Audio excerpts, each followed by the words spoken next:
Hello મિત્રો, જય શ્રી કૃષ્ણ. આપ સૌનું સ્વાગત કરું છું મારા ચેનલની અંદર. આજે બી તમારા લોકો માટે એક બહુ જ સારા સમાચાર લઈને આવ્યો છું કેનેડા તરફથી, જેની અંદર જે પાયલોટ પ્રોગ્રામ અથવા તો જે પીઆરનો વેઇટ કરી રહ્યા છે, જે લોકોનું પીઆર ખુલી નથી રહ્યું અથવા તો જે લોકો સ્ટડી પછી વર્ક પરમિટ એપ્લાય કરી ત્યારબાદ પીઆર લેવું છે અથવા ડાયરેક્ટ પીઆર લેવું છે, અલ્ટિમેટલી જે લોકોને બી કેનેડાનું પીઆર જોઈએ છે એ લોકો માટે એક બહુ જ સારા સમાચાર લઈને આવ્યો છું. કારણ કે તમારે બી આ એક પાયલોટ પ્રોગ્રામ જે છે જેની ડેટ ખાસ નોટ કરો. ઈડીટી ટાઈમ જે કહેવાય છે, એસ્ટર્ન ટાઈમ જે કહીએ છીએ, એ 31મી માર્ચ 10 AM ઓપન થશે. એટલે તમારે તમારા કયા ડોક્યુમેન્ટ્સ લઈને હાજર રહેવું અથવા તો કોણ કોણ એલિજિબલ છે બધું આગળ કહીશ આજે. પરંતુ પહેલાં ટાઈમ નોટ કરી લો, કારણ કે 30 માર્ચ 2026 સુધી એટલે કે એક વર્ષ આ પ્રોગ્રામ ચાલુ રહેશે. 31મી માર્ચ ઈડીટી ટાઈમ 10 AM છે, એનો મતલબ ઇન્ડિયન સ્ટાન્ડર્ડ ટાઈમ આપણો જે છે 9 કલાક ને 30 મિનિટ જેવું આગળ હોઈએ છીએ આપણે. એટલે એ પ્રમાણે તમે કેલ્ક્યુલેશન કરી અને તમે તૈયાર રહી શકો છો. એટલે જો આપણે ઇન્ડિયન સ્ટાન્ડર્ડ ટાઈમ ભારતીય ટાઈમની જો વાત કરીએ તો લગભગ સાંજના 7થી 8ની વચ્ચે તમારે આ રેડી રહેવું જોશે 31 માર્ચે.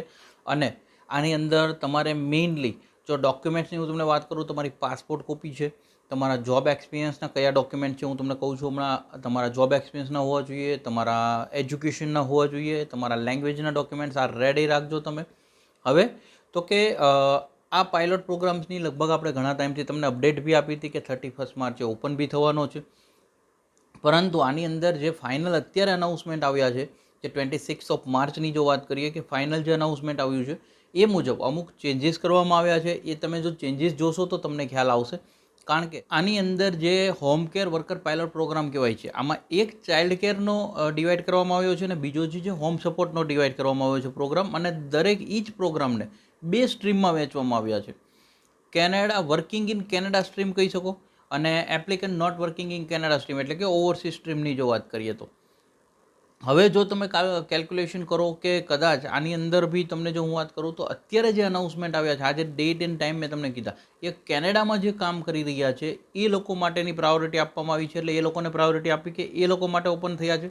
વેરી સૂન જ્યારે બી એ લોકોનો જે ઓવરસીઝવાળા છે એમની ડેટ અનાઉન્સમેન્ટ થશે અથવા ટાઈમ અનાઉન્સમેન્ટ થશે તો એમના માટે બી આપણે આગળ ડિટેલ શેર કરવાની કોશિશ કરશું.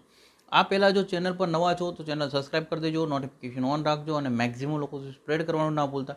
તમારા કોઈ ક્વેશ્ચન છે, આ અમારી રિગાર્ડિંગ કોઈ એડવાઇસ આપવા માગો છો, કોમેન્ટ કરતા રહેજો. હવે તો કે આ પ્રોગ્રામ 31મી માર્ચ ઈડીટી ટાઈમ જે છે 10 AM ચાલુ થશે તો 30મી માર્ચ 2026 સુધી ચાલુ રહેવાનો છે. એટલે તમે એપ્લિકેશનની કદાચ ઉતાવળ ના કરવાનું વિચારતા હો તો તમે એક વસ્તુ સમજો.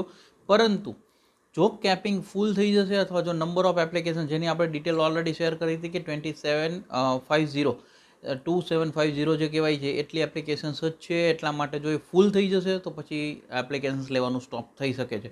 તો બેટર ઓપ્શન છે કે જેટલું જલ્દી તમે એપ્લાય કરી શકો એ કરો.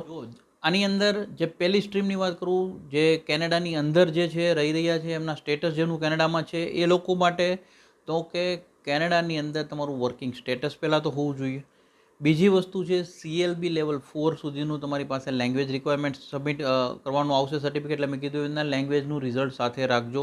એજ્યુકેશનમાં સેકન્ડરી સ્કૂલ ડિપ્લોમા ઓર ઇક્વિવેલન્ટ તમે આ તમારી જે ડિગ્રી છે કાં તો કેનેડામાંથી ભણેલા હશો તો ક્રેડેન્શિયલની જરૂર નથી, અધરવાઇઝ તમે ECA કરેલું રેડી રાખી શકો છો. વર્ક એક્સપિરિયન્સ છેલ્લા 3 વર્ષમાંથી 6 મહિનાનો એક્સપિરિયન્સ કમ્પલસરી માગવામાં આવ્યો છે. અને આ એક્સપિરિયન્સ જે છે એ હોમ ચાઇલ્ડ કેર પ્રોવાઈડર અથવા તો હું તમને કહું અર્લી ચાઇલ્ડહુડ એડ્યુકેટર તરીકેનો હોય તમારો તો એ કન્સિડર કરવામાં આવશે. આ સિવાય જો નર્સ એડ છે, પેશન્ટ સર્વિસ એસોસિએટ છે, કેર ગીવર્સ છે, આ બધા એક્સપિરિયન્સ આની અંદર કાઉન્ટ કરવામાં આવશે. 6 મંથ અથવા એના કરતાં વધારેનો એક્સપિરિયન્સ આની અંદર કાઉન્ટ કરવામાં આવશે. અને આની સાથે તમારે શો ફંડ એટલે કે ફંડ શો કરવાનું છે. ફંડ શો સિંગલ વ્યક્તિએ કેટલું અને જે મેરિડ અથવા તો જે ફેમિલી સાથે છે એમને કેટલું કરવાનું છે એ ખાસ નોટ કરો. જો તમે સિંગલ વ્યક્તિ છો તો $14,690 કેનેડિયન ડોલર એટલે કે $14,690 કેનેડિયન ડોલર શો કરવાના છે. 2 વ્યક્તિ છો ફેમિલીમાં તો $18,288 કેનેડિયન ડોલર. 3 વ્યક્તિ માટે $22,483. 4 વ્યક્તિ માટે $27,297. 5 વ્યક્તિ માટે $30,690. 6 વ્યક્તિ માટે $34,917 અને 7 વ્યક્તિ સુધીનું જો ફેમિલી હોય તો $38,875 જે છે એ તમારે શો ફંડ તરીકે બતાવવાનું રહેશે. આ રીતે તમે બી આ ડેટ એન્ડ ટાઈમ મુજબ જો તમે રેડી રહ્યો છો તો આ પેપર્સ સાથે રાખી અને તમે એપ્લાય કરવા માટે રેડી રહેજો, જેથી કરીને તમને બી જો આ ચાન્સ મળી જાય તો તમારું બી PR થાય તો તમને એક સેટલમેન્ટ ઓપ્શન્સ પ્રોવાઈડ થઈ શકે. અમે એક બહુ સરળ કોશિશ કરતા રહીએ છીએ કે સરળ ભાષાની અંદર તમારી સુધી માહિતી જલ્દીથી જલ્દી પહોંચાડવાની કોશિશ કરે.